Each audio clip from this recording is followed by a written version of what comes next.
السلام عليكم ورحمة الله وبركاته. ازيكم؟ عاملين ايه؟ كل سنة وانتم طيبين. النهاردة ان شاء الله نعمل لكم الكوارع بقى بمناسبة العيد الكبير. كل سنة وانتم طيبين. معانا دوت كوارع احنا بنجيبه عند الراجل اهو. بصوا بيقطعه بالطريقة ديت، شايفين؟ وهو كمان بينضفه بيسلخه كويس جدا معاه مقشاط كده بينضفه كويس منه.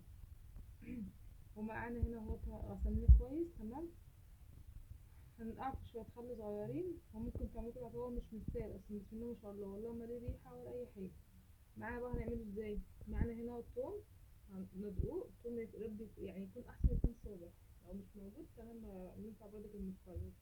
وهنحطه مع فلفل اسود، وهنحط معاه معلقه سكر صغيره بحيث ان هو مينفعش وقت السوا على النار. تمام، انتوا عارفين الكرع بياخد سوا على النار. هنحطه وقت هنسويه مع بعض وهنروح. دلوقتي احنا كده معانا فص ثوم، هنحطه ونشوحه معلقه سمنه. نعمل احلى فتة كوارع النهارده ان شاء الله.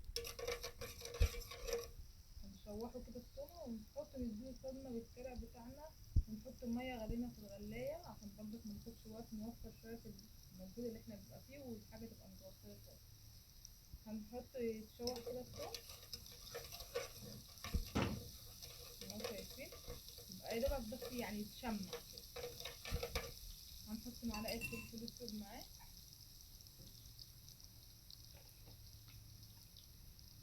معلقه صغننه كده. وهنحط معلقه سكر صغيره برضه اهي، مش كتير عشان بس مفيش الزيت. تمام، مش هنحط اي حاجه تاني عشان يبقى هو طعمه منه فيه يبقى طعمه جميل. نروح بقى على شويه الشوربه. العسل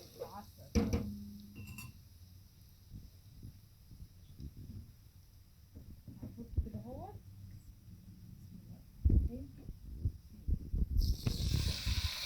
هو راجل مديهولنا متقطع. اول ما يستوي كل دوت هتعرفوا تقطعوه في القلب بسهوله خالص. تمام، هو راجل مقطعه بطريقه حلوه قوي هيعجبكم، يعني الطريقه دي جميله بصراحه. دلوقتي احنا كده هنسيبه يتشوح شويه في التومه، وهنيجي عليه بالميه بتاعتنا. اهو السمنه معانا خد اللون اللي هو الزهري مع التومه والريحه. اكيد اكيد. هنحط بقى الميه دلوقتي وهنرجع لكم تاني. بصوا بقى الشوربه يا سيدي يا سيدي يا سيدي، يعني الف مليون يا سيدي. بصوا بسم الله ما شاء الله، جميله جميله جميله جميله جميله، تستاهل بقكم، وريحتها روعه، ريحتها في منتهى الجمال. شايفين الجمال؟ هسيبها بقى تستوي ان شاء الله، هوريها لكم بقى ما تستوي. بصوا الكوارع بسم الله ما شاء الله. بصوا بعد ما استوت اتهرب بقت زبده. بصوا بسم الله ما شاء الله، واحلى طريقه ليها ديت وطعمه حاجه جميله. بقى بعد ما تستوي كده نروح حاطين شويه ملح، تغلي بيها شويه بحيث ان هي ايه تبقى متطعمه. شايفين الجمال؟ وعملنا الصلصه بتغلي يا دوبك، بس بندق فص توم بحبه سمنه صغيرين، معلقه سمنه او معلقه زبده دي هتفوحها، تبقى فواحه اكتر الصلصه، ريحه التوم تبقى اكتر، وتبقى طعمها في الاكل باين اكتر. حطينا القوطه، خلطنا القوطه زي ما انتم شايفين، وهي كده بتغلي بتستبك، وحطينا ملح حبه فلفل اسود ومعلقه سكر شويه حموضه، وعملنا رز. وهو الرز بتاعنا بصوا بسم الله ما شاء الله، الله اكبر، رز ابيض. وعملنا العيش بتاعنا قطعناه اهو. لو ما عندكمش عيش ناشف ممكن تعملوا عيش طري، او ممكن تحمصوه في الفرن عادي مفيش مشاكل، وتحطوا عليه معلقه زيت صغيره وشويه ملح وتحطوه في الفرن يبقى محمص وجميل. يا رب ان شاء الله تعجبكم. هخلصها واوريكم التقديم ان شاء الله.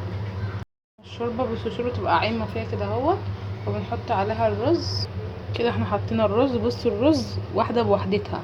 ليه بقى؟ احنا حطينا معلقه الزيت في الاول تمام، وحطينا الرز قلبناه كويس لغايه ما تشمع الرز. بعد كده حطينا عليه حبه الملح صغيرين اللي احنا هنحيق بيهم، وحطينا حاجه بسيطه وفسفوسه، حاجه بس تدي طعم ونكهه جميله زي الكبسات بالظبط، طعمها كمان يبقى حلوه، اللي هي ايه القرفه. حاجه بسيطه خالص، يعني رب هي تكون واضحه منقطه، هي حاجات بسيطه كده سودا شويه تمام. وايه وحطينا زي ما انتوا، وبعدين الحبه بحبتها بصوا، واحده بوحدتها. مش دلوقتي انا هحط حبه الصلصه من فوق، ممكن تحطوا الكوارع وتحطوا فيها الصلصه، بس انا هحط لوحدها الكوارع منفصله، وهقول لكم هنعمل ايه تاني. يا سيدي ريحتها جميله، والله والله يا سيدي ريحتها جميله. دلوقتي كده يا جماعه بعد ما خلصناها بصوا احنا قدمنا الكوارع لوحديها في الشوربه، وحطينا الفته عملناها، وحطينا برده جنبها حبه صلصه كده، اللي عايز يحط بزياده. تمام، يا رب يكون ان شاء الله التقديم عجبكم والاكل عجبكم والريحه جميله، وتسلم ايد اللي كل من هيعملها ان شاء الله. وشكرا على دعمكم لينا، والسلام عليكم ورحمه الله وبركاته.